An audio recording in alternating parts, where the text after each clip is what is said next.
Bonsoir tous et toutes. Je suis Violaine Gersanois et j'ai l'honneur et le grand plaisir de présenter l'événement de ce soir qui est organisé donc par l'Union européenne de yoga. Et ce que je vous propose peut-être, c'est de vous présenter dans le chat de manière à ce que les sons n'interfèrent pas les uns avec les autres. Et J'arrive pas à le couper. voilà. Je pense que Karine va couper les micros tout bientôt de manière à ce que chacun puisse entendre les informations que j'ai à vous communiquer. Donc, je suis donc Violaine Gersanois et je suis formatrice à l'école alsacienne de yoga. Et comme je le disais, j'ai l'honneur et le plaisir de présenter la conférence de Jean-Michel ce soir. J'ai aussi un peu le trac, je l'avoue. Et je voudrais commencer à présenter l'Union européenne de yoga qui a été créée donc en 1971 par Gérard Blitz et André Van Nisbet. En fait, ce sont les représentants des fédérations nationales qui se sont réunis en Suisse à cette époque-là, donc en 71, pour créer une association qui s'appelait l'Union européenne des fédérations de yoga, qui est devenue ensuite l'Union européenne de yoga actuellement. Et aujourd'hui, donc, cette Union européenne du yoga est constituée de 23 fédérations nationales de yoga et qui représentent donc 14 pays en Europe. Et la Fédération nationale de yoga, la FNE, dont font partie les écoles françaises de yoga et l'école alsacienne de yoga qui m'a formée et dans laquelle je suis formatrice, sont donc la Fédération nationale de yoga est adhérente à la FNE depuis quelques années et c'est Jean-Michel qui est le représentant donc auprès de l'Union européenne de yoga. Cette Union européenne de yoga définit notamment des normes applicables aux formations des futurs enseignants de yoga dans les pays d'Europe. Et notamment, elle a institué la reconnaissance de 500 heures minimum réparties sur 4 ans ou plus. Ça, c'est donc le minimum demandé pour être admis qui est reconnu par l'Union européenne de yoga. Et cette Union européenne de yoga, je ne sais pas si vous le savez, mais elle organise des congrès chaque année dans un très joli petit village suisse, un grand village suisse, à Zinal exactement, donc depuis plus de 50 ans, puisque j'ai eu l'occasion de participer au 50e congrès de Zinal il y a 2 ans, donc en 2023. Et je vous encourage à y aller parce que c'est vraiment très beau. Puis on fait de nombreuses rencontres et on y apprend beaucoup de choses. Et cette année, le congrès aura lieu donc du 17 au 22 août. Et le thème du congrès, c'est donc le même titre que la conférence de Jean-Michel ce soir, c'est Abhyasa et Vairagya, deux piliers de la transformation yogique. Et l'Union européenne de yoga, donc, elle propose également des événements comme celui de ce soir, cette conférence, des ateliers, des méditations qui sont animés par des enseignants de yoga, des chercheurs, des universitaires et qui sont tous bénévoles. Donc, si vous souhaitez soutenir ces actions et pouvoir qu'on puisse continuer à vous proposer ce type d'événement en ligne, vous êtes invité à faire un don. Vous trouverez le lien du site sur lequel vous pouvez faire le don sur le message qui vous a été envoyé pour rejoindre la session de ce soir. Et puis maintenant, je vais bientôt donner la parole à Boris Klatsky, qui est mon enseignant. Je profite pour saluer Marie-Hélène, qui était aussi mon enseignante, et mon enseignant en yoga.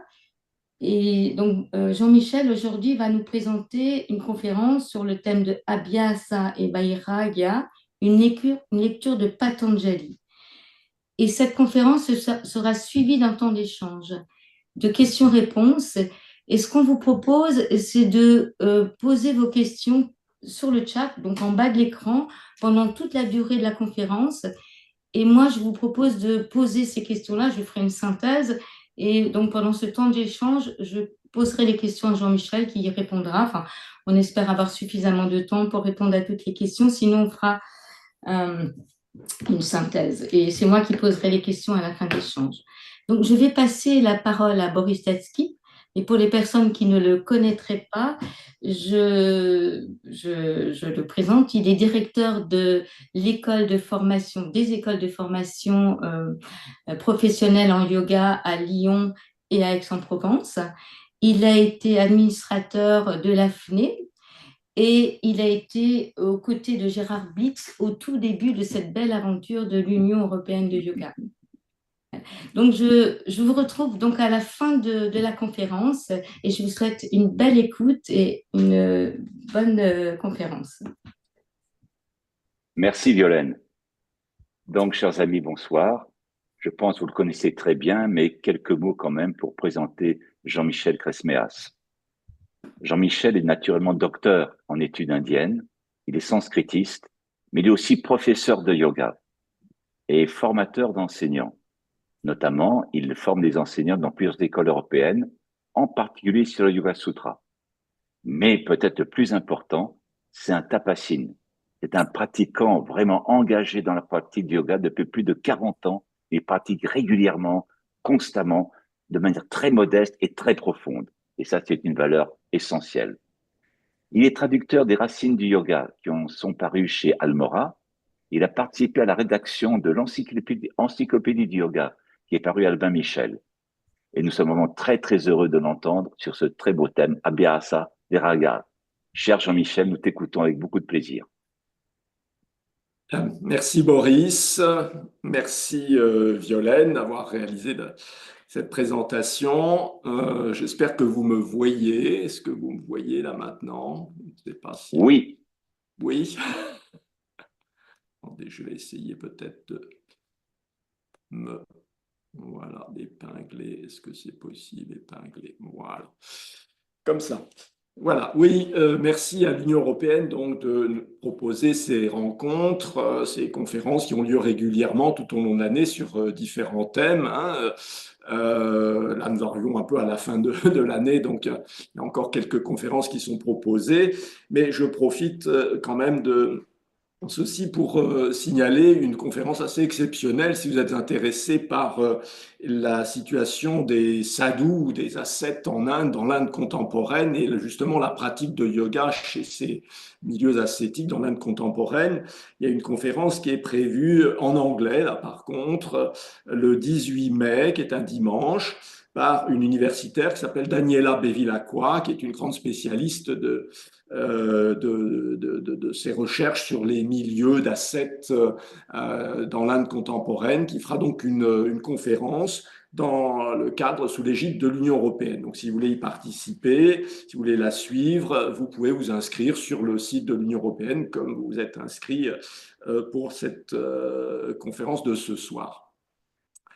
Alors, le thème que je vais présenter ce soir, Abhyasa et Vairagya, est justement en phase avec le prochain séminaire qui aura lieu l'été prochain à Zinal, donc en Suisse, comme Violaine nous l'a indiqué.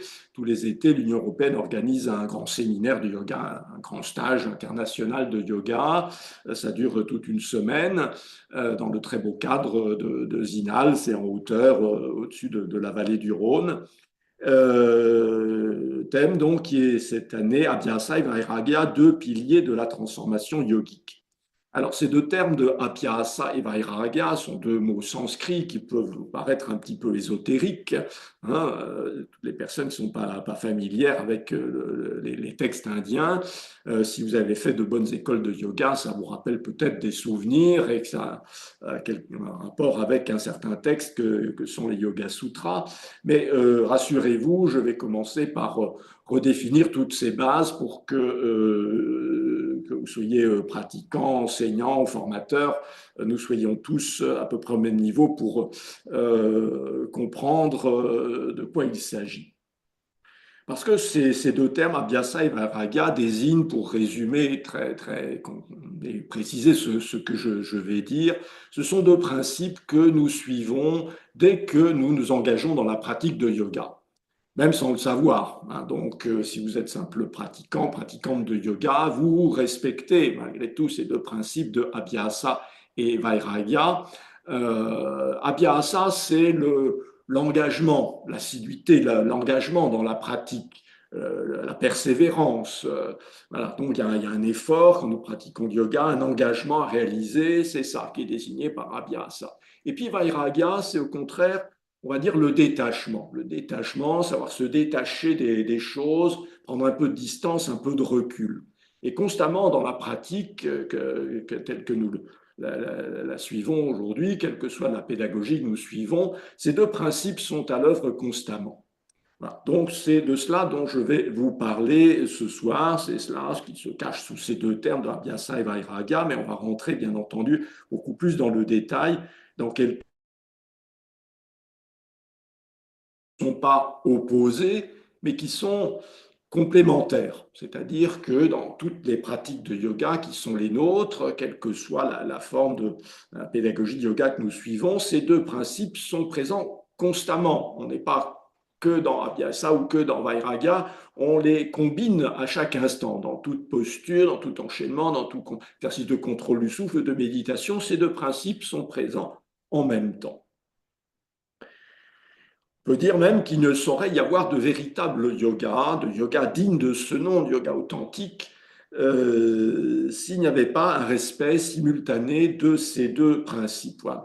Un vrai yoga, un yoga qui mérite véritablement l'appellation de yoga au regard de la tradition indienne, des traditions indiennes du yoga, c'est un yoga qui est fondé sur ces deux principes, Abhyasa et Vairagya, ou pour le dire en français, peut-être engagement et détachement.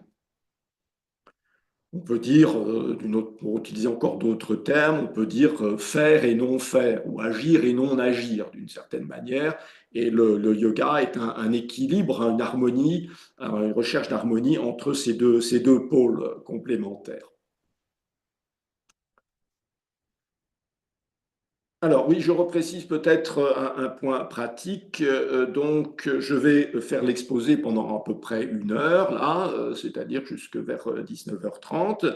Et puis, vous pouvez tout au long de l'exposé introduire des questions, ce qui vous vient à l'esprit dans le chat. Hein. Donc, comme vous êtes très nombreux, il est préférable de mettre vos questions par écrit au fur et à mesure qu'elles vous viennent. Et puis, nous les reprendrons à la fin après l'exposé, et c'est Violaine donc, qui me posera les questions. Alors, avant de rentrer dans le vif du sujet, il est peut-être souhaitable que je fasse une présentation très brève du texte sur lequel je vais m'appuyer pour parler de Abhyasa et Vairagya. D'où viennent ces deux termes? Ils viennent d'un texte indien bien précis qu'on appelle les Yoga Sutras. Sutra, ça veut dire aphorisme, donc les Yoga Sutras, les aphorismes du yoga, qui sont un recueil de 195 aphorismes, c'est-à-dire des formules brèves, qui condensent l'enseignement du yoga. Voilà. Ce texte est fondamental parce que c'est le premier, le plus ancien texte de yoga connu, un texte synthétique, 195 formules, c'est pas très long, qui rassemble vraiment la philosophie, l'essence du yoga. Et toutes les traditions de yoga ultérieures, y compris donc nos traditions occidentales maintenant, et les enseignements que nous dispensons dans les écoles de formation s'appuient sur ce texte, sur d'autres textes aussi, mais sur celui-là en particulier, qui bénéficie d'une autorité incontestable du fait de son ancienneté. Bon, la date de composition est très discutée. On peut dire que la forme actuelle du texte doit dater du IVe siècle de notre ère, pour donner une ordre de grandeur, IVe siècle. Donc, vous voyez, ça remonte pour nous, ce serait l'époque romaine, donc c'est extrêmement ancien. Ce texte ne décrit pas comment on fait du yoga, même s'il donne quelques pistes, quelques indications qui résonnent fortement avec la pratique que nous connaissons, mais c'est plutôt un texte philosophique qui vise à expliquer pourquoi on fait du yoga. Au fond, à quoi ça sert de faire du yoga? Quel est l'objectif que nous visons dans nos pratiques de yoga? C'est pour ça qu'il définit des principes de base comme ceux dont je vais vous parler dans quelques instants. Il est important aussi, encore une indication quand on aborde ce texte, c'est d'avoir bien en tête qu'à cette époque, le yoga, la pratique de yoga, était certainement très différente de celle que nous connaissons aujourd'hui. Aujourd'hui, la pratique de yoga est fondée sur une pratique posturale, avec une place importante accordée au contrôle du souffle et bien sûr à la concentration, à la méditation. Mais il y a quand même une place de la pratique posturale qui est fondamentale. Il est probable qu'à l'époque où ce texte a été composé, 4e siècle ou environ, la pratique posturale n'existait pas, ou en tout cas elle n'était pas aussi développée qu'aujourd'hui. Donc c'était un yoga essentiellement méditatif. Pour l'auteur de ce texte, yoga, c'est de la méditation. Le yoga, c'est essentiellement de la méditation. Et on va voir dans ses indications qu'il situe son discours vraiment sur ce plan d'un yoga méditatif. Alors, cet auteur, il s'appelle Patanjali. Voilà, on ne connaît rien de lui sur le plan historique, mais c'est un nom qui traverse la tradition indienne. On accorde aussi à un certain Patanjali d'autres textes, des textes de grammaire, de médecine, mais peu importe. Voilà. En tout cas, il est reconnu comme un sage éminent dans sa discipline de yoga. Un dernier point général sur les Yoga Sutras. Donc, les sutras, ce sont des aphories, des formules brèves, mais ce texte, ce recueil d'aphorismes est accompagné d'un commentaire, un commentaire ancien, dont certains chercheurs pensent qu'il a pu être écrit par le même auteur que les aphorismes, le même Patanjali. Et de fait, on ne peut comprendre vraiment les aphorismes, qui sont des formules tellement condensées que parfois elles sont incompréhensibles en elles-mêmes, on ne peut les comprendre que grâce à ce commentaire ancien. Donc dans ce qui va venir maintenant, je vais m'appuyer sur les aphorismes livrés par Patanjali, et puis sur ce commentaire ancien voilà, comme je viens de vous le dire, on peut considérer comme datant d'à peu près la même époque, et s'il n'est pas de Patanjali lui-même, il est en tout cas de quelqu'un qui était très proche, certainement, de l'auteur des Yoga Sutras.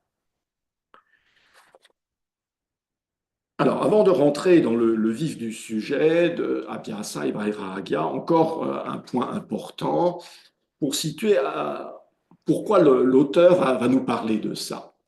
Il nous parle de Abhyasa et Vairagya, de ces deux principes, engagement et détachement, juste après avoir défini le yoga. Et il est important de partir de là. C'est quoi le yoga pour Patanjali? C'est quoi le yoga pour l'auteur des Yoga Sutras au IVe siècle en Inde? Alors, la formule est très percutante. Patanjali définit le yoga, au tout début des Yoga Sutras, en disant c'est l'arrêt des activités de l'esprit. L'arrêt des activités de l'esprit. Voilà. Donc, la mise à l'arrêt, la suspension, ou peut-être plus simplement la restriction, c'est déjà beaucoup, des activités habituelles de notre esprit. Notre esprit est mu continuellement par toutes sortes d'activités. Nous percevons, nous pensons, nous avons des souvenirs, nous rêvassons, toutes sortes de choses se passent dans notre esprit. Il s'agit d'arrêter tout ça, ou en tout cas d'arriver déjà à canaliser ce flot de pensées qui surviennent souvent de manière incontrôlée. Le yoga, c'est ça. Donc, on se situe sur le terrain de l'esprit. C'est bien ça, le yoga pour les Yoga Sutras, pour Patanjali, c'est vraiment ça le domaine sur lequel on doit travailler, le plan de l'esprit. Et à quoi ça sert de faire ça? À quoi ça sert d'arrêter ou de tenter d'arrêter les activités de l'esprit ou de les suspendre? Eh bien, ça sert à faire que la conscience se trouve alors dans son état fondamental. Sinon, dit Patanjali, la conscience s'identifie aux activités de l'esprit, c'est-à-dire que la conscience prend la forme des activités de l'esprit. Le but du yoga pour Patanjali, c'est d'arriver à redonner à la conscience sa nature véritable, à retrouver, on va dire, la conscience pure, ou peut-être pour reprendre une autre formule qui est bien connue aujourd'hui, la pleine conscience. La pleine conscience, c'est quoi? C'est être vraiment conscient de ce qui est à chaque instant. se retrouver dans cet état-là et non pas s'identifier à l'agitation continuelle de notre esprit qui nous entraîne de ci, de là. Voilà, c'est ça le yoga. Et on sent bien que, donc, avec cette définition, le but du yoga se situe sur le plan de l'esprit et de la conscience.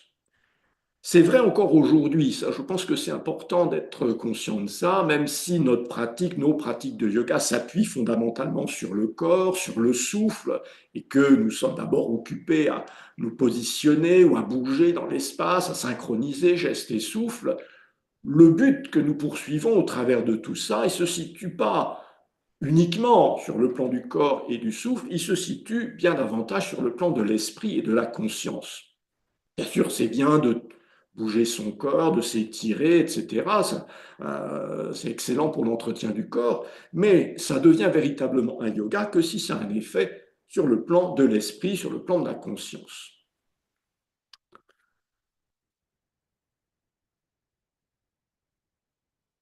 Donc, un yoga qui vise, on va dire, un éveil de la conscience ou une pleine conscience qui vise à redonner à la conscience sa véritable nature, comme dit Patanjali. Ceci étant posé, c'est à ce propos que Patanjali donc, avance ces deux principes de Abhyasa et Vairagya, d'engagement et de détachement. À quel propos? Eh bien, il nous dit tout simplement que ces deux principes, ce sont les moyens pour réaliser cet état de yoga. Il a défini l'état de yoga, il nous explique ce que c'est que l'activité de l'esprit, les différents types de l'activité de l'esprit, et puis juste après, il nous dit, eh bien, cet arrêt de l'activité de l'esprit, cet état de yoga que je viens de vous définir, il ne peut être réalisé qu'au moyen de ces deux principes, Abhyasa et Vairagya. Les deux principes en même temps. Voilà, ce n'est pas l'un ou l'un puis l'autre, c'est vraiment les deux en même temps à chaque instant. Voilà, il nous dit donc par l'engagement, eh bien, une certaine forme de discernement jaillit en nous, un discernement entre justement l'esprit agité, engagé dans ses conditionnements habituels, et puis la conscience. Voilà, grâce à cet engagement, nous pouvons arriver à prendre un peu de distance avec notre agitation habituelle et nous situer sur le plan de la conscience. Et en même temps, avec le détachement, eh bien, l'attirance de l'esprit, l'attirance spontanée de l'esprit pour tous les objets est asséchée, c'est le terme qu'emploie Patanjali. Voilà, donc nous arrivons à prendre un peu plus de recul par rapport à ce qui nous occupe habituellement. Après avoir annoncé cela, avoir donc affirmé que l'état de yoga se réalise au moyen de ces deux principes, Abhyasa et Vairagya, Patanjali les définit précisément l'un puis l'autre, d'abord Abhyasa puis Vairagya. C'est ce que je vais partager avec vous maintenant. C'est quoi Abhyasa? C'est quoi l'engagement? J'ai choisi cette traduction d'engagement, mais on peut dire aussi pratique, exercice. Bon, Abhyasa. Il nous dit que c'est l'effort. C'est l'effort pour stabiliser l'esprit dans cet état d'arrêt. Voilà. Donc, l'engagement à Piazza, c'est d'abord un effort. Un effort, bien sûr, ça, quand on entend ça, pour nous, nous pensons immédiatement aux efforts que nous développons dans nos pratiques de yoga. Donc, il y a l'effort évidemment physique pour positionner le corps, pour le bouger, pour contrôler le souffle, etc. Mais pour Patanjali, il s'agit surtout d'un effort mental, qui est bien présent aussi dans ce que nous faisons, bien entendu. Ce que nous faisons requiert une concentration importante. Il y a un effort à fournir. On ne peut pas être dans le yoga si on n'est pas dans un certain effort. Et cet effort, il doit être dirigé dans la direction de la stabilisation de l'esprit, justement. Stabiliser l'esprit sur quelque chose. Avant d'arrêter complètement toutes les pensées, toutes les activités de l'esprit, on peut déjà essayer de se stabiliser sur une activité de l'esprit. Maintenir l'esprit sur une seule activité. Voilà, je suis dans une posture, je positionne mon corps dans l'espace, je suis conscient de ce qui se passe dans les articulations, les efforts musculaires, etc. Mon esprit est totalement engagé dans cette pratique. C'est ce que nous faisons dans nos pratiques de yoga aussi, stabiliser l'esprit. Et ça requiert un effort.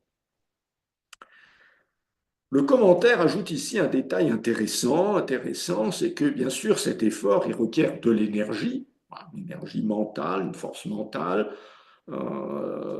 c'est évident, mais cet effort, il doit être accompagné d'enthousiasme. C'est le terme qu'emploie justement le commentateur, enthousiasme, utsaha, voilà, pour les personnes qui apprécient les termes sanscrits, utsaha. On trouvera ce terme dans un autre texte fameux de yoga, la Hatha Pradipika, hein, que connaissent bien certains et certaines ici. Voilà. Parce que ça veut dire que cet effort quel Patanjali nous invite, c'est pas un effort triste, c'est pas un effort ascétique d'austérité, de macération, c'est un effort enthousiaste, un effort joyeux. Voilà. C'est un engagement enthousiaste dans cette pratique. Le yoga, si on y va reculons, ça ne peut pas marcher. Voilà. Il faut vraiment adhérer, il faut être entraîné, emporté dans cette pratique. Voilà. Donc, un effort pour stabiliser l'esprit, un effort fait d'énergie et d'enthousiasme. Mais Patanjali précise qu'il ne s'agit pas de faire des efforts n'importe comment pour que cet effort devienne une base solide, c'est ce que dit Patanjali dans le sutra suivant, pour que ça devienne une base solide pour stabiliser l'esprit, cet effort doit être maintenu. Il doit être maintenu durablement, continuellement et soigneusement.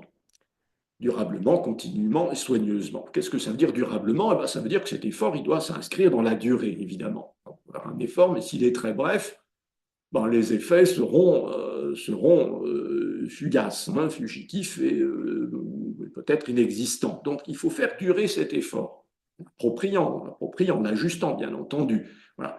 Mais vous savez, je pense que la plupart d'entre vous, pour beaucoup d'entre vous, vous êtes engagés dans une pratique de yoga de longue durée depuis des années.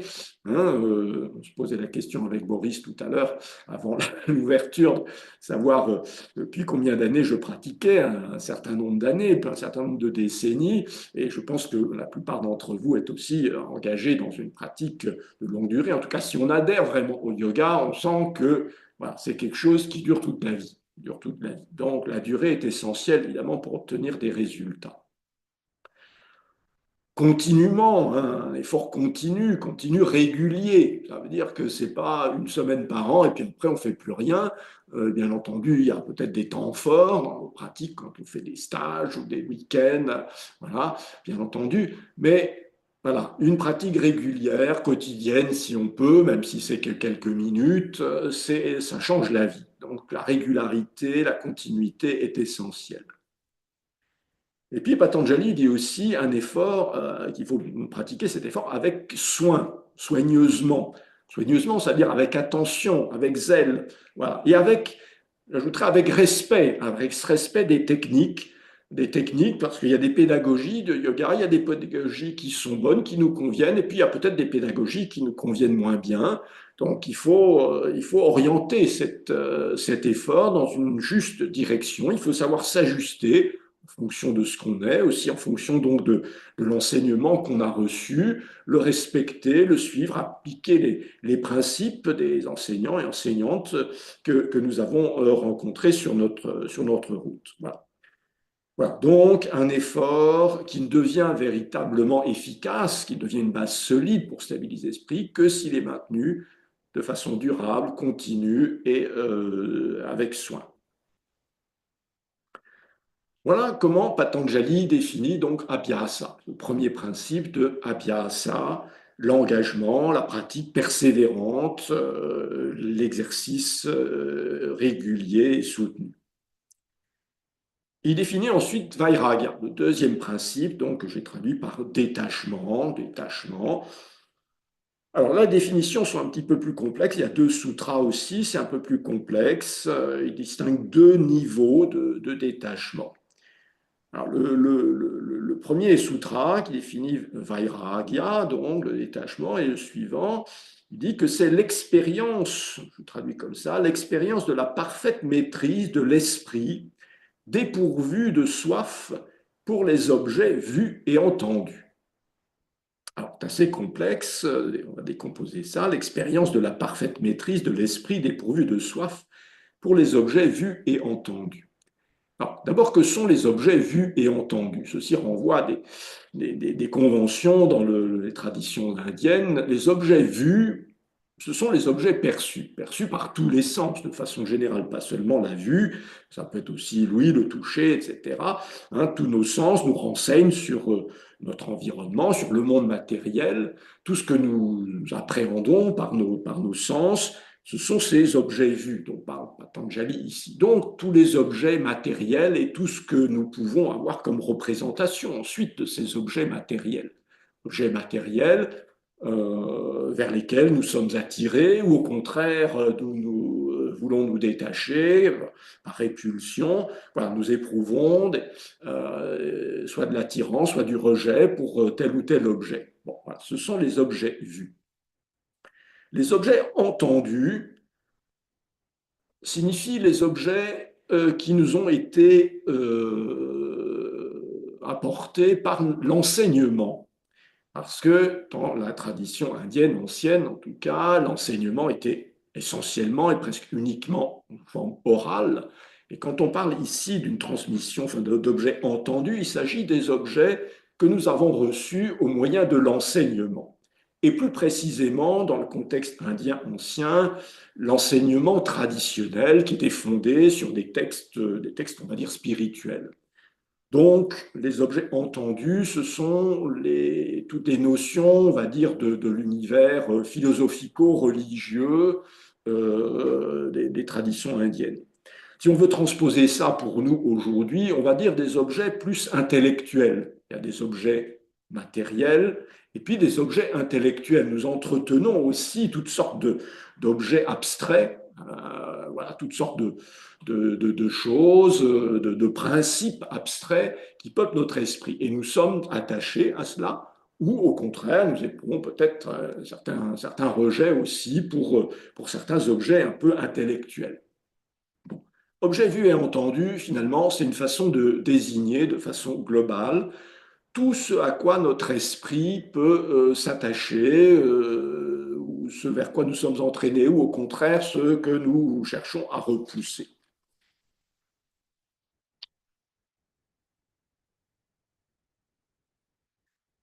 Alors, Patanjali nous dit qu'il s'agit voilà, de rendre l'esprit, de défaire l'esprit de la soif. Hein, c'est le mot qu'il emploie, la comparaison qu'il emploie. Voilà, notre esprit est en quelque sorte assoiffé des objets, notre esprit est totalement entraîné vers le monde extérieur pour se nourrir, s'abreuver de ces objets qui nous plaisent.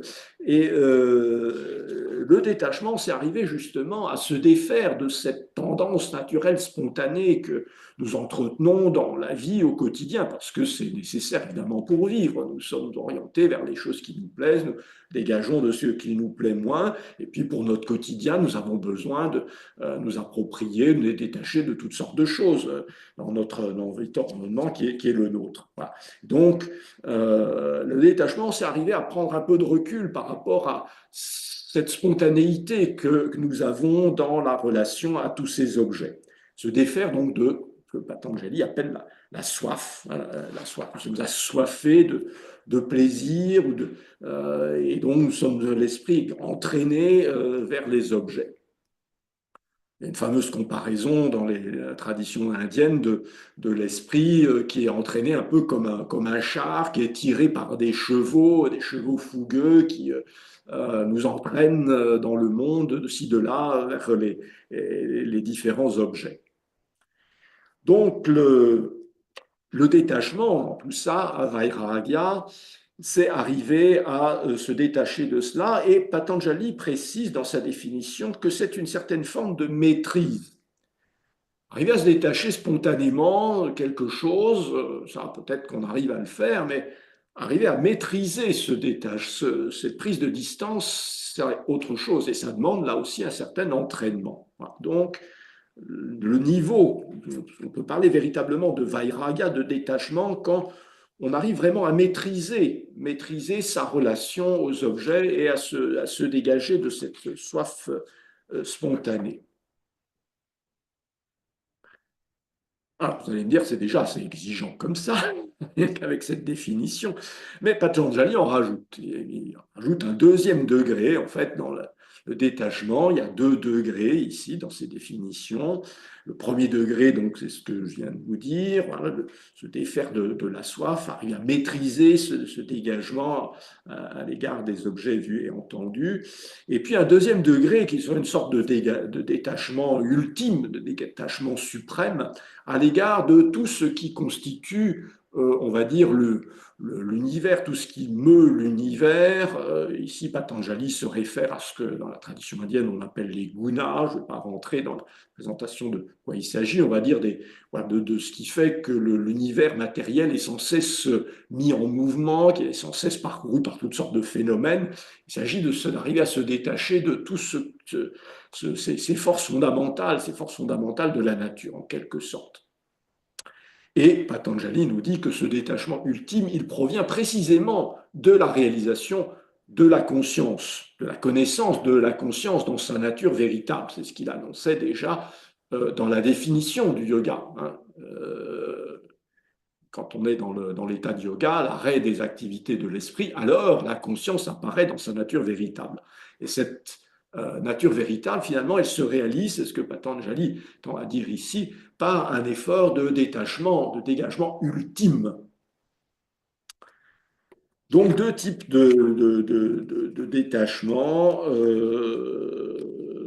Le deuxième étant, comme dit le commentaire, un état de sérénité, pure sérénité, un état d'isolement de la conscience. On va revenir sur ce terme d'isolement.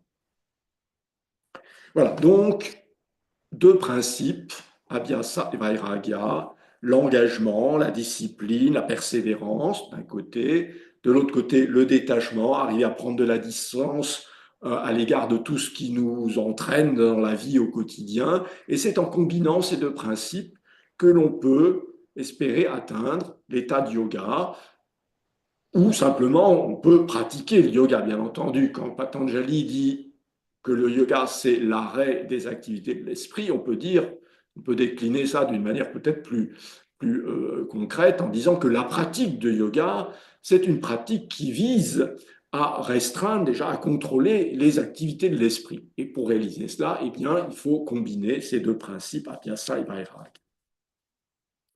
Alors, après avoir défini ces 2 principes, Patanjali passe à d'autres sujets, continue son explication, et pour éclairer davantage ces 2 principes, j'ai choisi de vous parler des quelques aphorismes qui utilisent justement ces 2 termes de Abhyasa et Vairagya.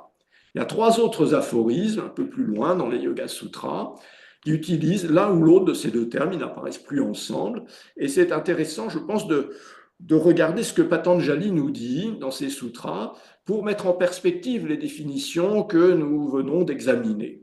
Voilà, parce que les définitions, elles sont un peu brutes maintenant, on cherche à les appliquer concrètement. Voilà. Alors, Patanjali, juste après avoir défini Abhyasa et Vairagya, engagement et détachement, il passe tout de suite à la question de ce en quoi consiste le yoga, pratiquement pour lui, c'est-à-dire la méditation. Et il nous dit qu'il y a 2 grands types de méditation. On est au début des Yoga Sutras, il donne vraiment des très grandes généralités. Et il dit tout d'abord qu'il y a 2 types de méditation, 2 formes de méditation. Une méditation, on va dire, avec objet, et une méditation sans objet. Qu'est-ce que ça veut dire, ça? Méditation avec objet, ça veut dire que quand nous méditons d'abord sur quelque chose.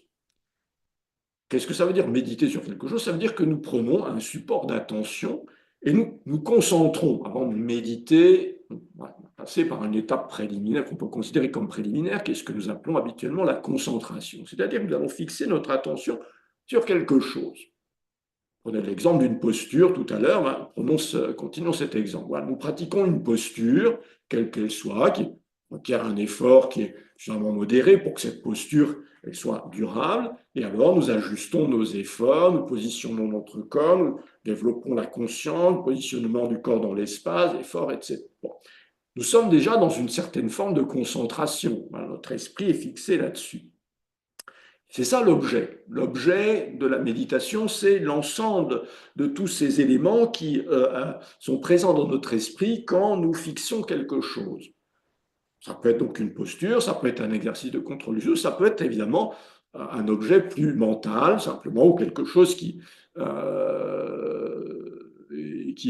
peut-être qui s'appuie pas sur une posture précise ou qui se réalise par exemple dans l'assise, dans le cadre de l'assise, on peut se concentrer sur une partie du corps. Par exemple, se concentrer dans l'espace du cœur, se concentrer au milieu du front ou sur une autre partie du corps, c'est aussi un support de méditation, un objet de méditation. Donc, c'est ça la méditation avec objet. Donc, Patanjali nous dit, il y a d'abord la méditation avec objet, et puis, la proposition de Patanjali, c'est de faire évoluer cette méditation avec objet vers une méditation sans objet. C'est-à-dire en lâchant cet objet. Nous concentrons, nous fixons notre attention sur quelque chose. Au départ, c'est de la concentration. Concentration, ça veut dire que ça requiert un certain effort mental, peut-être que l'esprit n'est pas encore parfaitement stabilisé là-dessus.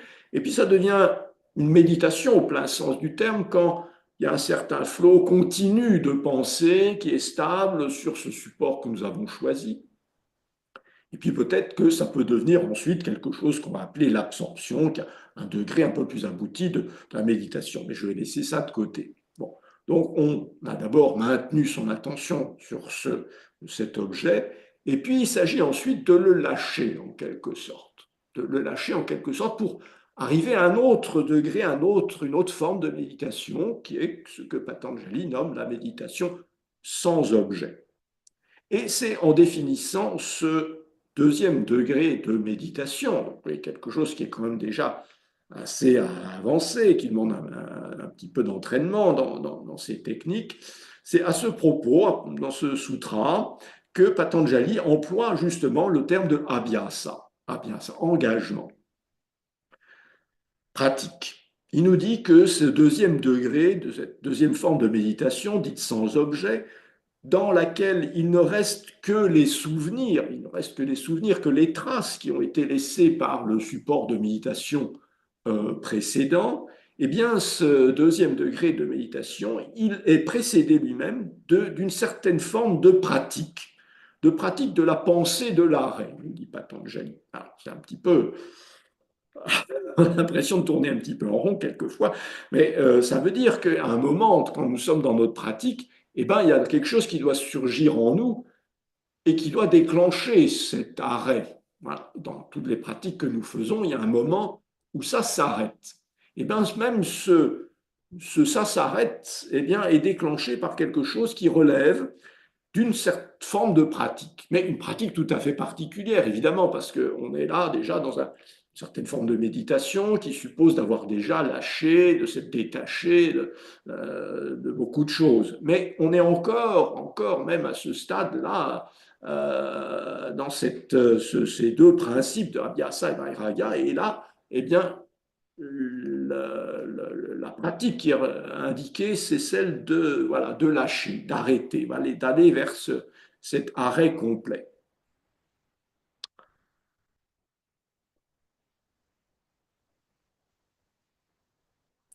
Voilà, donc ça c'est un des deux exemples d'utilisation du terme abhyasa dans les Yoga Sutras après la définition, donc ce degré de méditation sans objet. Patanjali complète cette définition pour revenir peut-être à des choses qui sont un petit peu plus accessibles pour nous autres pratiquants, parce que parfois on se demande quand on lit des Yoga Sutras exactement de quoi parle Patanjali. Il nous donne parfois des explications qui sont extrêmement abouties, et comme on est dans l'ignorance de ce en quoi consistait réellement le yoga à son époque, on est parfois un petit peu perplexe. Mais il nous donne parfois aussi des indications qui résonnent beaucoup plus avec ce que nous faisons. Et il nous dit que juste après avoir défini ces deux degrés, ces deux niveaux de méditation avec et sans objet, que d'une part, il y a des personnes qui réalisent ça spontanément, voilà, de naissance, des gens qui, sans effort, en quelque sorte, entrent dans des états d'extase méditative. Ça existe et les traditions indiennes, justement, mettent en avant des sages, des saints même, qui, de naissance, de façon innée, accèdent à ces niveaux de conscience. Mais Patanjali nous rassure en nous disant juste après que chez les autres, voilà, chez les autres qui n'ont pas cette capacité de façon innée, eh ben, il y a un certain nombre d'éléments qu'on peut cultiver pour essayer d'avancer dans cette direction. Et il nous dit ceci, d'abord, il faut cultiver la confiance. Ah oui, il faut cultiver la confiance dans la pratique qui nous est proposée quand nous suivons un cours, quand nous suivons une formation, quand nous suivons un enseignement, une pédagogie. Il faut avoir confiance, évidemment, dans la direction qui nous est proposée. Si on n'a pas confiance, si on met en doute à chaque étape, on n'arrivera jamais à rien. Bon, donc d'abord, s'engager avec confiance, avec énergie. On l'a vu à propos de Abhyasa, une énergie enthousiaste. Voilà, il faut y aller, hein, bien entendu, ça demande un effort soutenu. Et puis, il faut développer l'attention. L'attention, être présente à ce qu'on fait, être concentré, savoir s'ajuster, ça demande une attention. Là, cultiver l'attention, la présence, évidemment, importante. Et il ajoute à ceci que, avec tout ça, eh bien, il y a des expériences qui vont se faire, des expériences qui vont nous indiquer qu'on est sur la voie, peut-être nous permettre de nous resituer, nous recadrer la direction dans laquelle nous sommes engagés. Et toutes ces expériences sont au fond une forme de connaissance intime. Quand nous pratiquons du yoga, il y a une expérience qui se fait à chaque instant, qui est quelque chose que nous vivons et qui nous nourrit et qui nous entraîne sur le chemin, qui nous permet d'aller plus loin. Donc la confiance, l'énergie, l'attention, on va dire l'expérience et puis la connaissance. Voilà. Bon, donc ceci pour voilà. Et tous ces éléments, bien sûr, vont être ensuite précisés dans l'exposé de Patanjali, mais je ne suis pas ici pour détailler l'intégralité des Yoga Sutras. Alors, le deuxième emploi du terme Abhyasa dans les Yoga Sutras, après donc ce que je viens de dire, après la définition, après la méditation sans objet, il y a un autre emploi du terme Abhyasa qui permet également de compléter l'idée que Patanjali avait en tête en employant ce terme. Il est un petit peu plus loin dans le premier chapitre, donc encore au début de l'enseignement. Patanjali pose encore des bases essentielles. Il nous parle à un moment de difficultés qu'on peut rencontrer, d'obstacles qui surviennent sur la voie, et en particulier de facteurs de dispersion mentale. Parce que si l'objectif c'est d'arrêter les activités habituelles de l'esprit, force est de constater que dans notre état ordinaire, nous sommes plutôt dispersés, ou que l'esprit a tendance à être continuellement happé par toutes sortes de choses. C'est nécessaire d'ailleurs dans la vie courante. Il ne faut pas imaginer que l'état de yoga, c'est quelque chose qu'il faut réaliser 24 heures sur 24 et vivre comme ça en permanence. Ce serait certainement désastreux dans notre relation au monde. Mais on peut chercher à en faire l'expérience et donc arriver à maîtriser la dispersion mentale habituelle. Bon, donc il y a un certain nombre de facteurs que Patanjali nous indique à un moment. Et il nous dit que ces facteurs de dispersion mentale peuvent être éliminés précisément au moyen de Abhyasa et de Vairagya. Mais il nous dit, à propos de Abhyasa, à propos de l'engagement, que pour éliminer ces facteurs de dispersion mentale, eh bien, il faut pratiquer sur un seul objet, c'est-à-dire un seul objet à la fois. Et ça, c'est une indication précieuse aussi, c'est-à-dire que quand nous engageons dans une certaine forme de pratique de yoga, eh bien, il faut persévérer dans une direction précise. On peut comprendre ça, par exemple, nous suivons une certaine pédagogie, eh bien, il faut persévérer dans cette pédagogie-là. Il y a plein de pédagogies de yoga, des millions, hein, mais il y en a une qui nous intéresse, qui est celle que nous avons rencontrée, qui semble nous correspondre, eh bien, il faut persévérer, même s'il y a des choses très bien qui peuvent se faire ici ou là, ailleurs. il faut persévérer sur une voie, dans une direction, sur un objet. Ça ne veut pas dire qu'il faut toujours faire la même chose, bien entendu, et peut-être qu'au cours de notre vie, cet objet unique, entre guillemets, va évoluer, on va pouvoir en changer. Mais il faut vraiment creuser son trou au même endroit pour arriver à la source, en quelque sorte. Si on change d'endroit pour creuser un trou, on n'arrivera jamais à trouver de l'eau, hein, selon une image classique. Donc Patanjali nous précise là qu'il faut pratiquer sur un seul objet, dans une direction précise.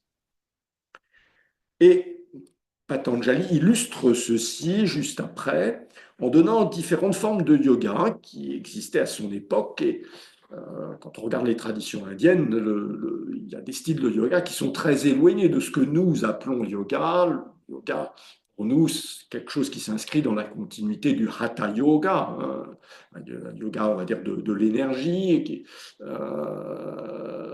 Mais il y a d'autres formes de yoga qui sont très différentes et qui peuvent, elles aussi, conduire à une certaine maîtrise de l'esprit.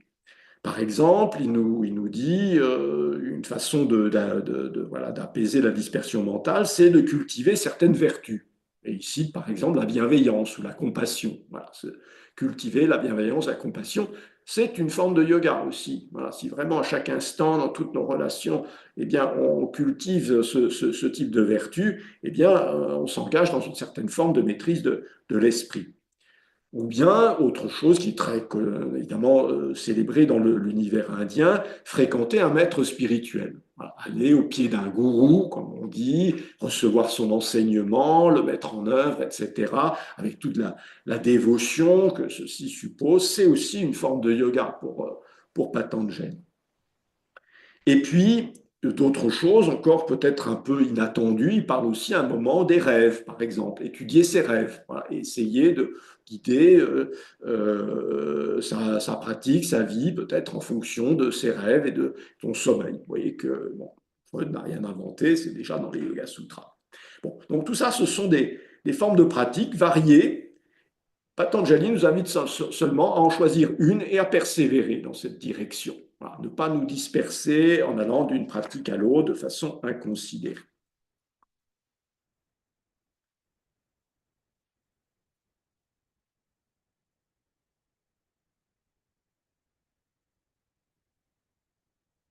Alors,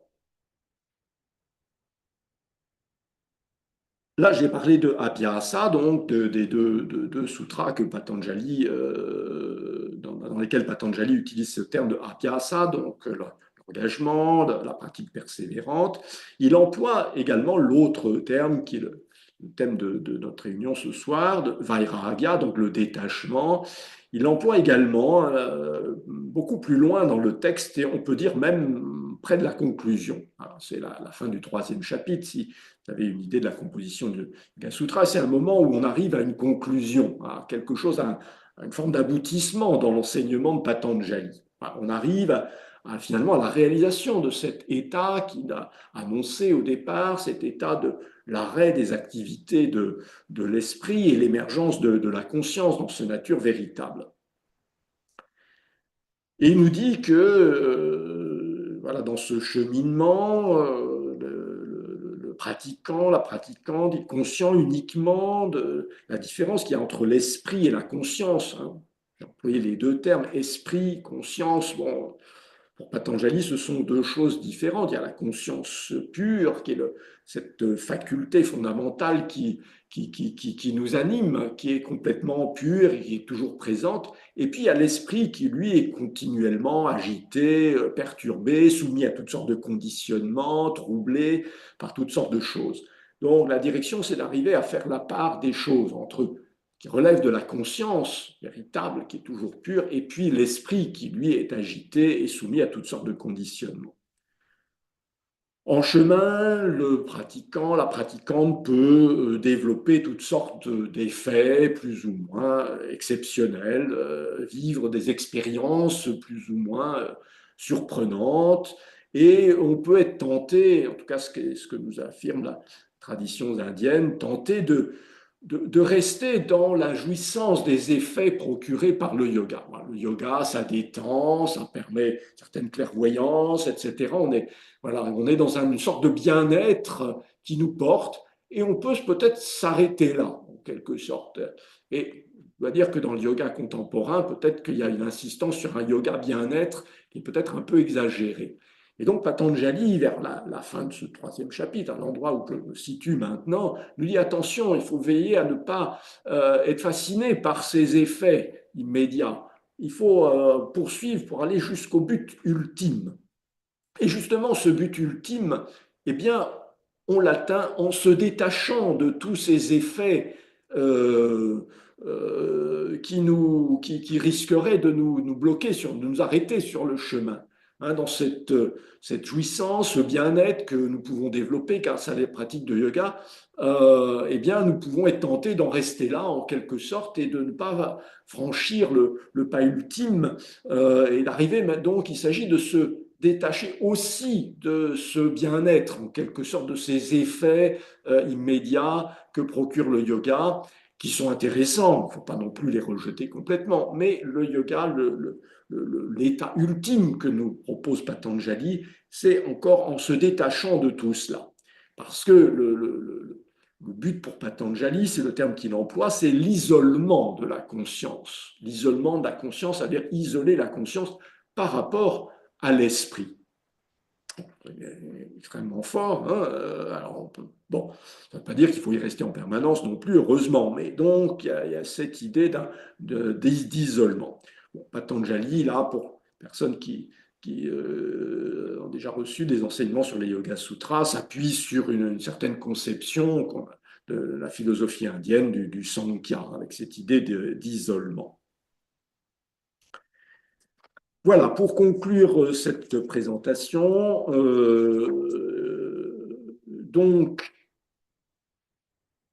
deux principes, Abhyasa et Vairagya, un engagement persévérant, une pratique persévérante, soutenue par un effort enthousiaste, durable, continu, réalisé avec attention, avec soin, avec respect de la pédagogie, et puis en même temps savoir se détacher, se dégager de l'activité ordinaire de l'esprit, bien sûr, de tous les objets qui peuplent habituellement notre esprit, et aussi donc, c'est un peu ce que je disais en dernier, des objets qui peuvent surgir au fur et à mesure de notre progression sur la voie du yoga. Et ça, c'est évidemment un détachement de plus en plus subtil au fur et à mesure que nous évoluons.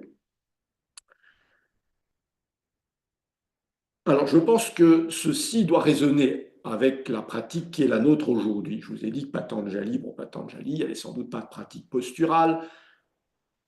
Néanmoins, je crois que les Yoga Sutras résonnent fortement avec la pratique qui est la nôtre aujourd'hui, et ces deux principes, nous pouvons les comprendre parfaitement, les intégrer, me semble-t-il, les laisser résonner maintenant avec la pratique qui est la nôtre. Quand nous sommes engagés dans la pratique posturale, dans le contrôle du souffle, dans des mouvements, et encore plus évidemment dans l'assise méditative telle que nous la pratiquons dans notre pédagogie, eh bien, ces deux principes sont constamment à l'œuvre. Oui, je pense que vous en rendez compte maintenant.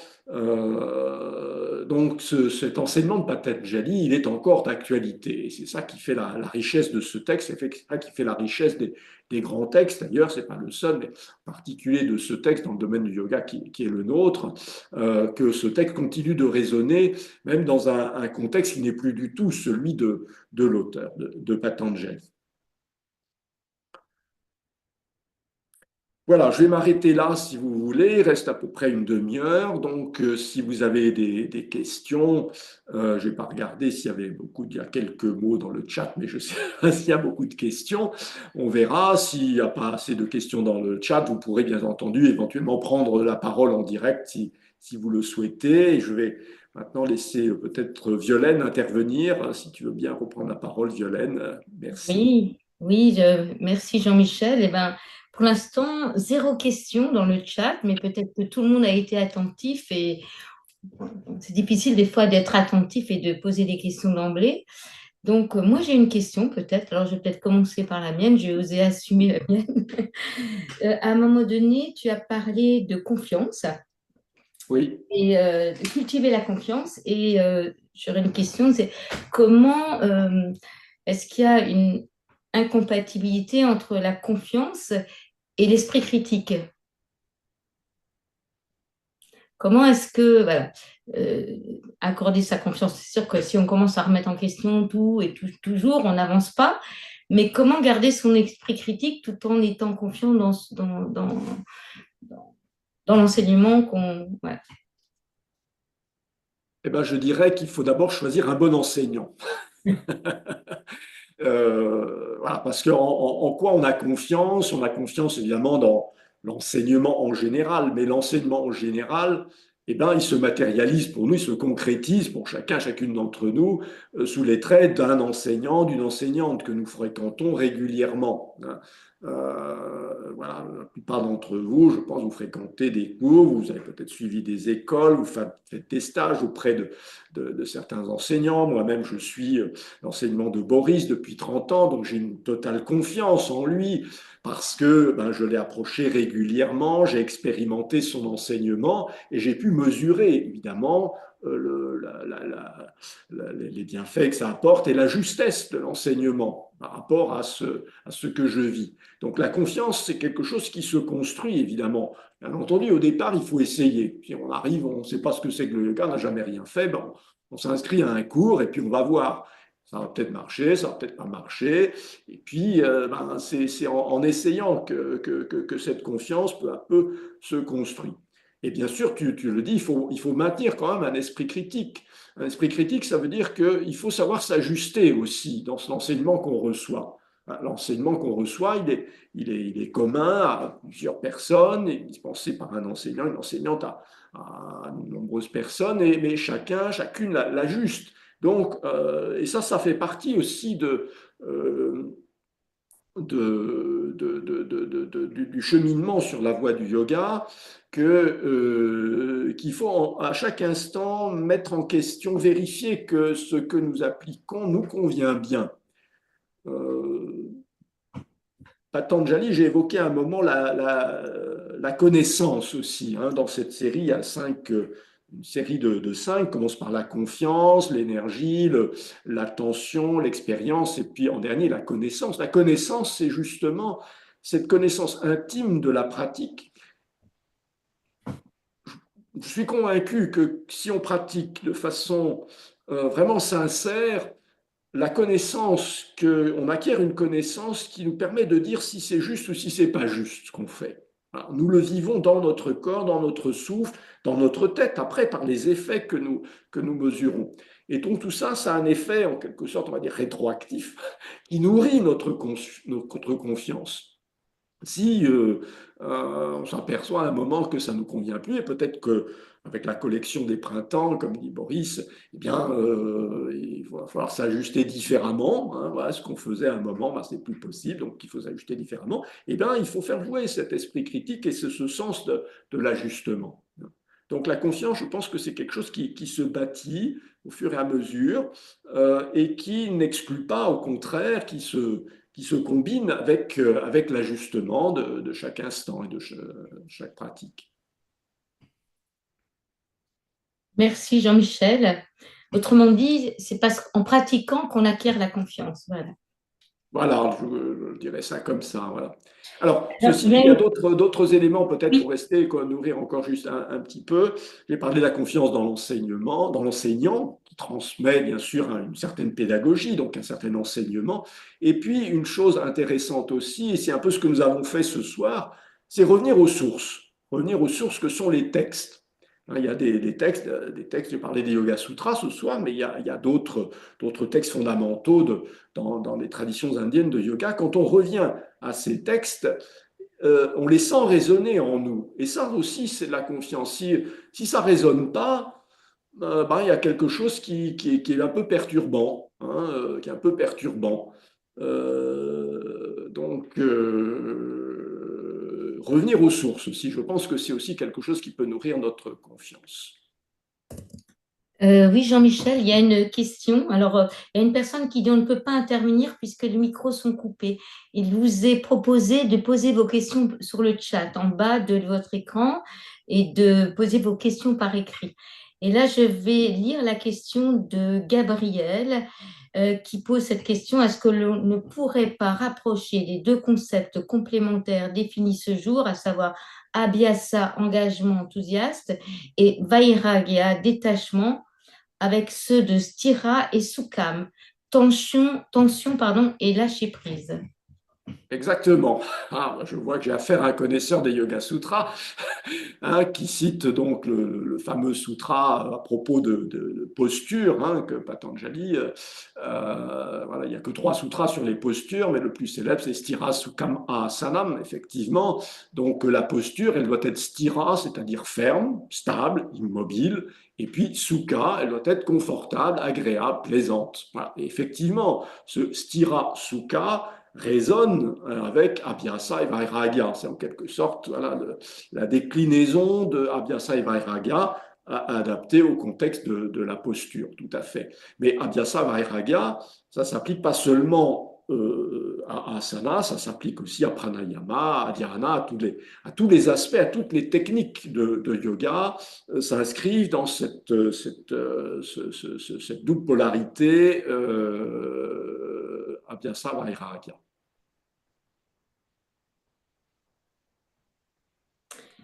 Alors Jean-Michel, pour la personne qui propose de poser une question par écrit, à l'oral, est-ce que on peut imaginer que la personne reprenne son micro?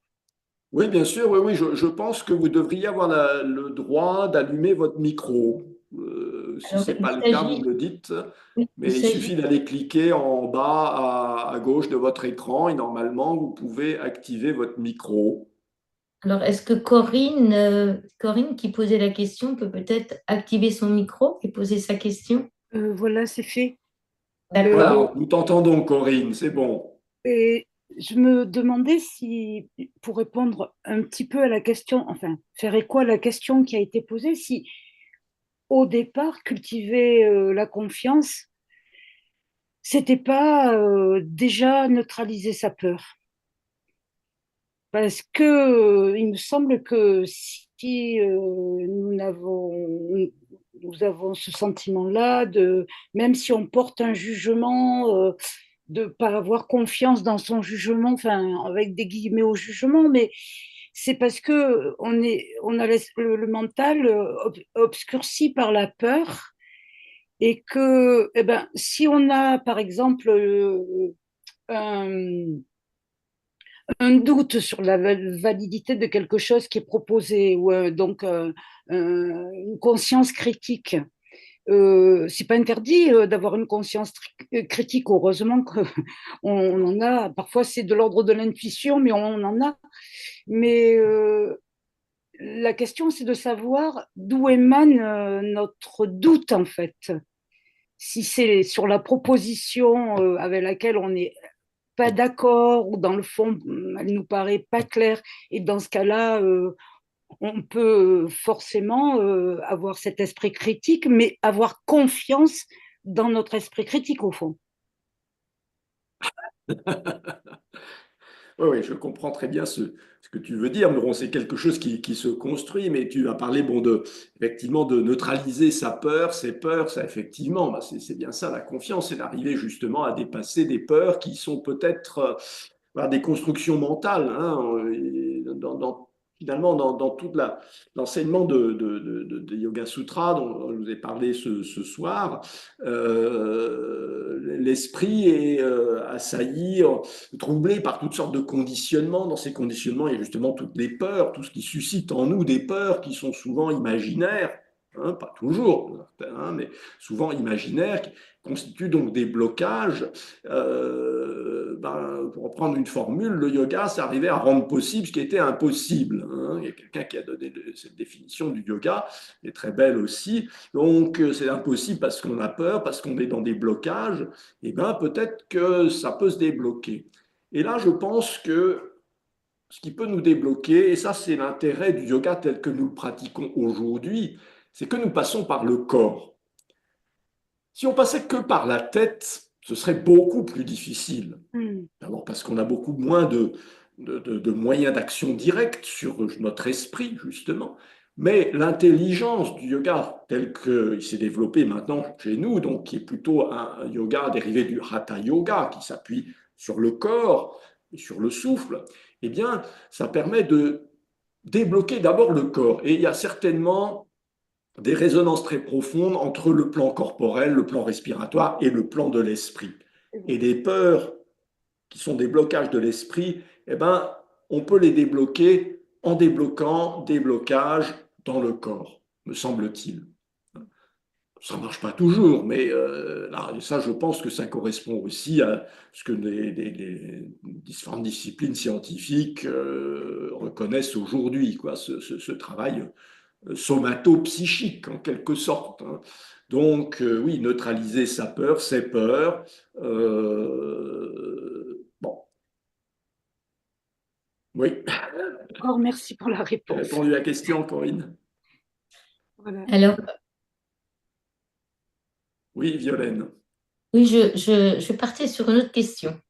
De Virginie, est-ce que le yoga serait pour Patanjali, en dehors de l'accès à l'éveil, au samadhi, de parvenir au quotidien à se connecter à cette paix intérieure, notre conscience en arrière-plan de l'agitation d'esprit quand nous le souhaitons?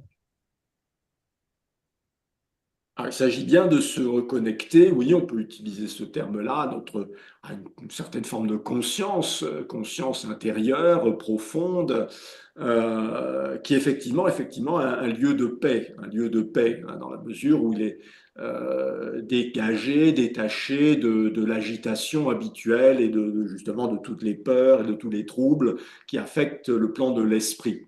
Voilà. C'est effectivement bien ça, tout à fait se reconnecter à la conscience. Donc, on est très proche de ce qu'on appelle dans d'autres traditions la pleine conscience. Hein. Je pense que le mot conscience est un mot assez complexe qu'on peut comprendre de différentes manières.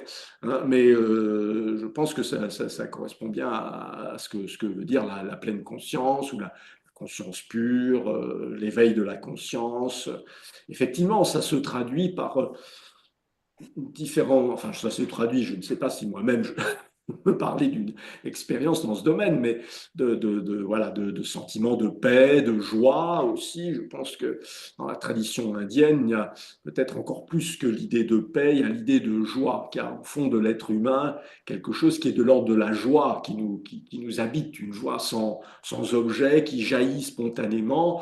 Et il me semble que ça, nous pouvons tous et toutes en faire l'expérience quand nous sommes à la fin d'une séance de pratique, nous sommes engagés pendant une heure ou plus dans une pratique qui nous a mobilisé notre corps, notre souffle. Il y a justement, en lâchant prise, en cultivant une sorte de détachement complet, on lâche, c'est le deuxième niveau de méditation dont on parlait tout à l'heure Patanjali. Voilà, on lâche complètement tout ce qu'on avait entretenu volontairement. Il y a quelque chose qui se réalise, une paix intérieure, quelque chose qui s'ouvre, qui est de l'ordre de la joie, me semble-t-il, hein, une sorte de joie ineffable qui est là. Oui. Donc, effectivement, il s'agit de réaliser la proposition de Patanjali, c'est bien de s'installer dans ce plan de la conscience, de paix, de joie. Tout à fait. Alors, alors, il y a deux questions, une question pratique et une question plutôt sur le contenu. Alors, Oui. je commence par la question de Laurence, même si dans l'ordre chronologique, c'est Françoise qui a posé la question avant. Pouvons-nous également rapprocher Vairagya avec la notion d'Ishvara Pranidhana? Oui, je vais répondre à ça d'abord. Hein.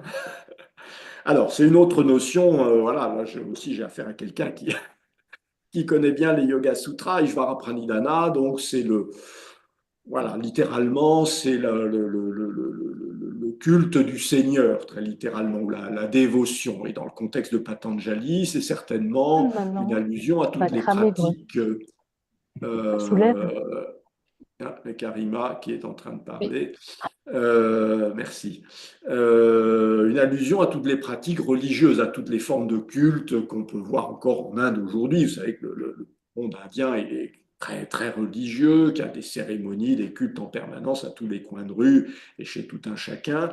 Bon, donc Patanjali, à un moment, dans l'exposé des Yoga Sutras, nous dit que cet état de yoga peut se réaliser aussi au moyen de Ishvara Pranidhana. On est justement dans le premier chapitre, on est donc au début de l'enseignement, et il y a un fameux mot d'ailleurs sur lequel on discute beaucoup, on dit ou bien au moyen de Ishvara Pranidhana. Sous-entendu, soit on fait tout ce travail de méditation complexe avec objet, sans objet, on détache, etc., ou bien on s'abandonne au Seigneur, en quelque sorte. Hein, on peut lire ça comme ça. Et de fait, certains maîtres modernes de yoga, je pense à Krishnamacharya en particulier, qui est voilà, le yogi du XXe siècle, comme on l'a appelé, le maître de à la fois Iyengar, Patabi Joyce, Desikachar et de bien d'autres, donc qui est le prototype du yogi moderne, mais ancré dans sa tradition, eh bien, était en même temps quelqu'un d'extrêmement pieux. Extrêmement pieux, et il a vénéré la divinité suprême pour lui, qui était Vishnu, toute sa vie, de façon très rigoureuse, et ça faisait partie de son yoga. Pour lui, c'était aussi le yoga, ça, ce culte. Ce que nous dit Patanjali, c'est que, eh bien, selon l'attitude qu'on a dans cette direction, eh bien, ça peut influer sur les effets et l'obtention ou non de cet état de yoga. Alors pour nous, peut-être qui ne sommes pas de ce contexte indien, qui sont peut-être un petit peu plus loin d'un univers, à proprement parler, religieux, on comprend généralement cette injonction de Ishvara Pranidhana comme l'idée de voilà, reconnaître qu'en tant qu'être humain, nous ne contrôlons pas tout dans notre vie, qu'il y a des choses voilà, qui arrivent, qui nous arrivent, qui tiennent voilà, de facteurs impondérables, et qu'il y a une certaine forme de lâcher prise, d'abandon en quelque sorte à quelque chose qui nous dépasse. Et même sans représenter ce qui nous dépasse là sous des traits correspondant aux propositions des religions instituées, on peut quand même adhérer en quelque sorte à cette idée voilà, il y a quelque chose qui est de l'ordre, peut-être, pour employer un mot, de l'ordre de la grâce, ou quelque chose qui nous emporte. Alors, est-ce que c'est exactement la même chose que Vairagya, ou est-ce qu'il y a quelque chose, un rapport avec Vairagya? Je pourrais dire que si on s'abandonne vraiment à Ishvara, on est dans une certaine forme de détachement, de lâcher prise.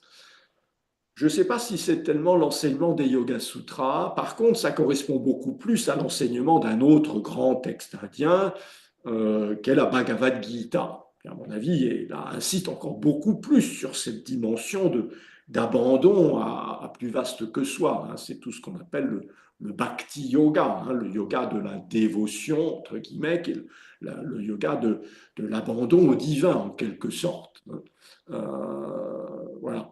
Donc, oui, l'Ishvara Pranidhana, bien sûr, ça a un rapport avec Vairagya, mais Vairagya, c'est une notion qui est plus vaste et qu'il s'agit de cultiver aussi sous d'autres aspects. Hein. Tout le yoga de Patanjali ne se réduit pas à cette idée d'Ishvara Pranidhana, qui est néanmoins bien présente.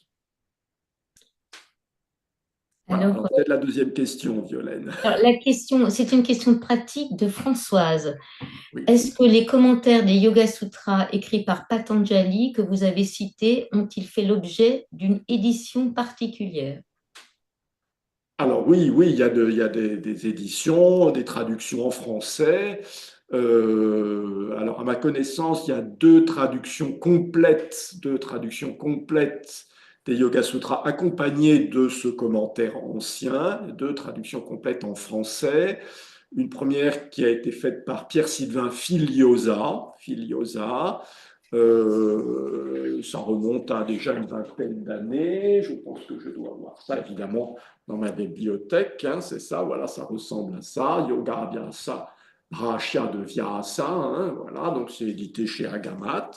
Bon, c'est assez ardu, évidemment. Et puis, vous avez encore plus ardu et encore plus érudit, la somme faite par Monsieur Michel Angot, qui est un indianiste, voilà, qui nous a quittés l'année dernière, je crois, qui a fait une somme considérable où il traduit non seulement les Yoga Sutras, non seulement ce commentaire ancien, mais des sous-commentaires un peu plus tardifs. Voilà. Donc, si vous voulez étudier tout ça par le menu, vous avez de quoi faire. Voilà. Mais avant de lancer dans tout ça, je pense qu'il est important déjà de connaître les Yoga Sutras eux-mêmes. Hein, et il y a plusieurs excellentes traductions en français. La plus récente, voilà, comme ça, je fais un petit peu de bibliographie. Où est-ce qu'elle est, la plus récente? Voilà. Alors, c'est celle de Marc Balanfa. Marc Balanfa, ça s'appelle tout simplement Yoga Sutra, Patanjali. Donc, c'est la traduction qui était déjà parue dans Yoga l'encyclopédie, mais qui a été rééditée là séparément, avec un commentaire du traducteur un peu plus développé, des résonances, comme il dit, et il traduit non pas l'intégralité du commentaires anciens, mais quelques extraits choisis qui sont voilà, particulièrement intéressants, semble-t-il, avec ses propres explications. Voilà, au plan de ma bibliographie. Merci Jean-Michel pour cette belle bibliographie. Je vais renouveler ma bibliothèque, du coup. Je vais remettre à jour ma bibliothèque. Voilà. Il n'y a pas d'autres questions. Il y a des. Voilà. Françoise remercie. Et puis, voilà, il y avait plutôt des remarques que des questions. Ah bah si une personne ou une autre veut prendre la parole en direct, puisqu'on a encore en quelques minutes, voilà, je vous invite à. Alors, je vois Laurence qui pose une question. Laurence, Vivre à l'instant. simultanément Vairagya et Abhyasa, n'est-ce pas s'ajuster? Pardon, hop, est-ce que j'ai le chat là? Tu veux que je le lise, Oui, Jean-Michel? vas-y, lis-nous, s'il te plaît. Alors, c'est une question de Laurence. Vivre simultanément Vairagya et Abhyasa, n'est-ce pas ajusté en permanence, comme le propose Boris lors de la pratique? Oui, je pense que j'ai parlé d'ajustement régulièrement tout au long de cette soirée. Effectivement, c'est s'ajuster ni trop ni trop peu. C'est s'ajuster bien sûr dans l'effort, mais pas seulement. Vous vous rendez compte que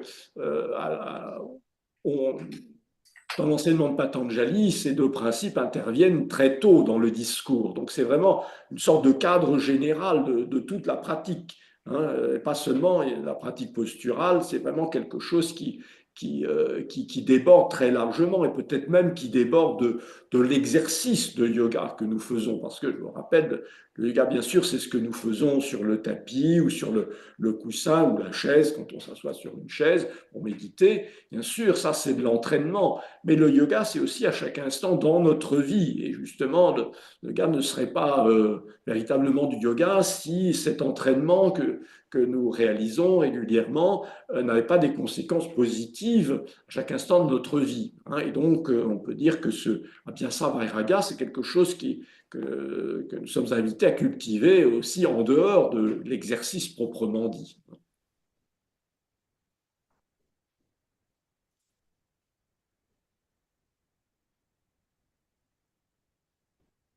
Avez-vous encore une ou deux questions?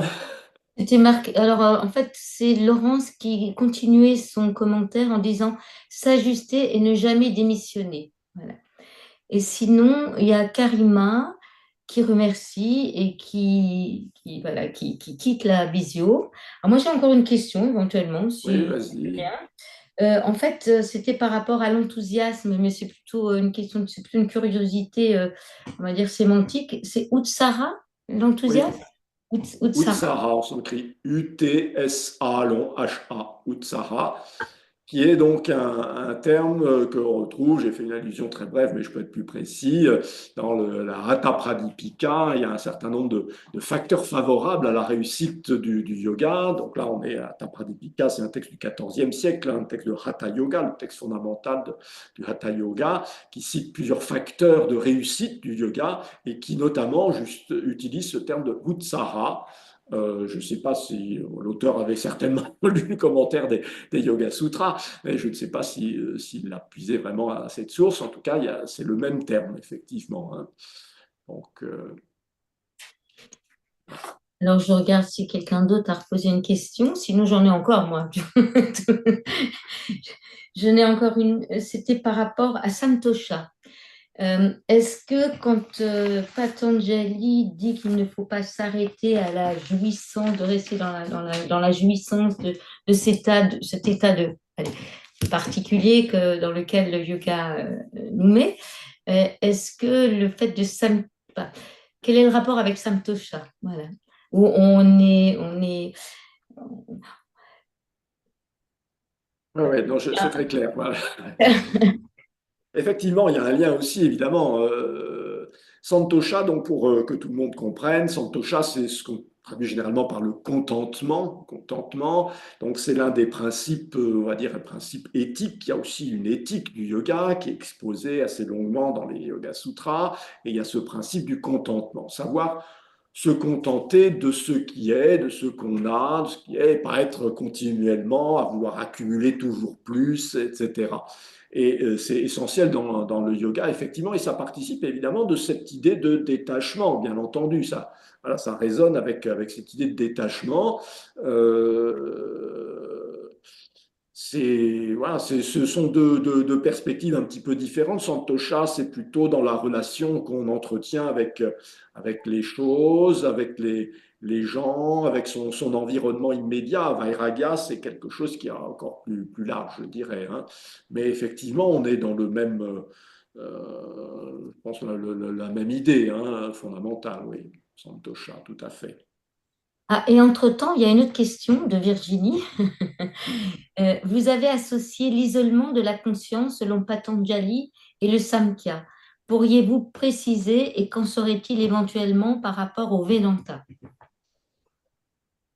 Alors ça pourrait être le sujet d'une nouvelle conférence. Bon, alors Sankhya, Vedanta, peut-être pour préciser les choses, ce sont deux grandes philosophies indiennes. Hein, voilà, il y a le Sankhya, le Vedanta.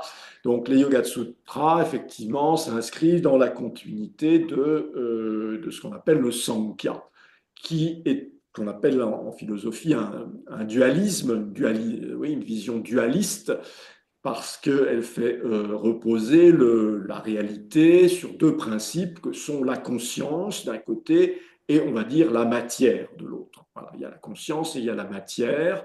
Et la conscience, en quelque sorte, est associée à la matière par tout un processus que son cas est décrit et correspond en quelque sorte à notre incarnation. Et la conscience n'a qu'une seule aspiration, c'est arriver à se dégager de la matière. Et c'est à ce propos qu'on parle d'isolement, voilà, isolement de la conscience par rapport à la matière, étant entendu que pour le Sankhya classique et pour les Yoga Sutras de Patanjali, l'esprit au sens de lieu où sont présentes toutes les pensées habituelles, tous les conditionnements qui nous agitent en permanence, cet esprit relève de la matière. Voilà, donc c'est un peu complexe. Voilà. Ça, c'est la vision du Sankhya. Effectivement, l'isolement, c'est arriver à séparer la conscience. Sachant que pour le Sankhya classique et pour Patanjali, la conscience est une réalité individuelle. Nous sommes chacun, chacune porteuse d'une conscience, une conscience qui nous est propre. Et dans Patanjali et dans le Sankhya habituel, on n'en dit pas plus. On n'en dit pas plus. Le Vedanta, c'est une autre philosophie qui, comment dirais-je, peut être conçu comme quelque chose qui se rajoute au Sankhya, qui rajoute un niveau supplémentaire et qui dit que ces consciences qui nous apparaissent comme étant individuelles, en fait, elles ne sont pas individuelles, elles relèvent toutes d'une même conscience universelle. je simplifie à l'extrême. Et encore, je pense que le Vedanta, c'est un univers où il y a des opinions très variées. Mais quand on parle de Vedanta, on parle généralement du Vedanta non dualiste. Ça veut dire que non dualiste, ça veut dire qu'il n'y a qu'un seul principe. Et le Vedanta, lui, affirme que le seul principe qui existe, c'est la conscience, et qui est une conscience unique, qui se décline par tout un processus qui est justement l'objet de cette voilà, du Vedanta, c'est l'objet du Vedanta de présenter cela, qui se décline dans apparemment plusieurs consciences qui nous habitent, mais c'est une illusion en fait. En fait, il n'y a qu'une seule conscience unique qui se reflète en nous, dans notre conscience à nous. Voilà. Mais ça, c'est pas l'enseignement des Yoga Sutras. C'est pas l'enseignement des Yoga Sutras. L'enseignement des Yoga Sutras précède, semble-t-il, historiquement le plein développement de ce Vedanta non dualiste, hein, qui trouve son principal défenseur, la personne d'un certain Shankara qui vit au 8e siècle, hein, donc un peu après la composition des Yoga Sutras. Voilà. Bon, je ne vais pas en dire beaucoup plus parce que c'est extrêmement complexe, hein. Alors, Jean-Michel, est-ce que tu as encore, il y a Laurence qui pose une question et Aliette. Bon, alors rapidement, et puis ce Ah, seront les bien. dernières. Alors, Alors, Laurence, quand un moment dans sa pratique, nous rencontrons une difficulté, une sensation de non-progression, voire un découragement, faut-il mieux cultiver Vairagya ou Abhyasa? alors je pense qu'il faut cultiver les deux. Il faut cultiver les deux. Mais peut-être plus Abhyasa. Plus Abhyasa parce que c'est en pratiquant que les choses s'éclairent. Alors, ça ne veut pas dire qu'il faut pratiquer n'importe comment, bien sûr, il faut s'ajuster. Mais je me rends compte que parfois, ça m'arrive, je fais une confidence, ça m'arrive, j'arrive sur le tapis, j'ai pas envie de pratiquer. Hein, ça m'arrive comme ça, voilà, je suis un peu découragé. Bon, et ben, dès que les mouvements se mettent en place, dès qu'on commence à respirer, le paysage intérieur change. Hein, il change aussitôt. Donc là, c'est un peu, voilà, j'habite en Bretagne, c'est comme quand on rentre dans la mer pour aller se baigner, n'est-ce pas? Au début, c'est froid, mais une fois qu'on y est, eh ben, on est bien. Eh ben, il y a une sorte, voilà, il faut se lancer, c'est un peu la même chose. Et ça, je dirais que c'est, voilà, c'est un petit peu la petite pique de Abhyasa qui doit nous pousser. Voilà. Et Et alors, la question d'Aliette, c'est tu la lis? Tu arrives à la lire? Santosha, Upeksha et Samatvam de la Bhagavad Gita. Trois mots pour parler d'équanimité ou bien sens vraiment différent. Ah, oh là là.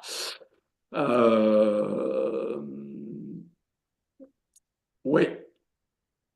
Alors, il me semble, oui, ou Santosha, donc c'est bien le contentement. C'est un terme qui apparaît dans les Yoga Sutras, effectivement, c'est l'un des niyamas des Yoga Sutras, contentement, qui est défini comme voilà, la capacité à se contenter de ce qu'on a, hein, bien sûr, voilà. Upeksha, c'est l'équanimité, vraiment, c'est un terme qui vient plutôt du bouddhisme, semble-t-il, comme ça, même s'il apparaît dans la Bhagavad Gita, probablement, effectivement. C'est Upeksha, c'est plutôt quand on est confronté à une situation, c'est ce que dit Patanjali aussi. Là. Patanjali, pardon, excusez-moi, je reviens au Yoga Sutra, je vais rester dans le contexte des Yoga Sutras, ce sera plus simple. Upeksha apparaît aussi dans les Yoga Sutras, d'ailleurs, c'est pas seulement dans la Bhagavad Gita, c'est après justement bienveillance, compassion, joie et équanimité. Et comment Patanjali nous invite à cultiver l'équanimité sous le nom de Upeksha? Il nous dit, eh ben, c'est en restant neutre quand on est confronté à des situations qui, ordinairement, entraînent plutôt la réprobation. Voilà, on voit quelqu'un qui se conduit mal, qui a un mauvais comportement, qui tient des propos déplacés, par exemple. Eh bien, gardons une certaine équanimité, voilà, une certaine distance. C'est ça. Face à l'absence de vertu, hein, Patanjali utilise un mot qui dit à peu près ça. Voilà, gardons de la distance, une certaine forme de neutralité. Voilà. Et Samatvam, alors Samatvam, ce n'est pas un terme qui apparaît dans les Yoga Sutras. Sama, c'est égal, équilibré. Là, c'est vraiment, me semble-t-il, ce sentiment de paix. Quelqu'un parlait de paix intérieure tout à l'heure. Voilà, c'est l'état de paix intérieure, de calme complet que procure la pratique. Voilà, donc de termes assez proches, mais quand même un petit peu différents, me semble-t-il, dans leur usage. Hein. Aliette, on pourra en reparler à l'occasion si tu veux. Ben voilà, les questions sont terminées. Jean-Michel, je te laisse peut-être conclure la séquence, la séance.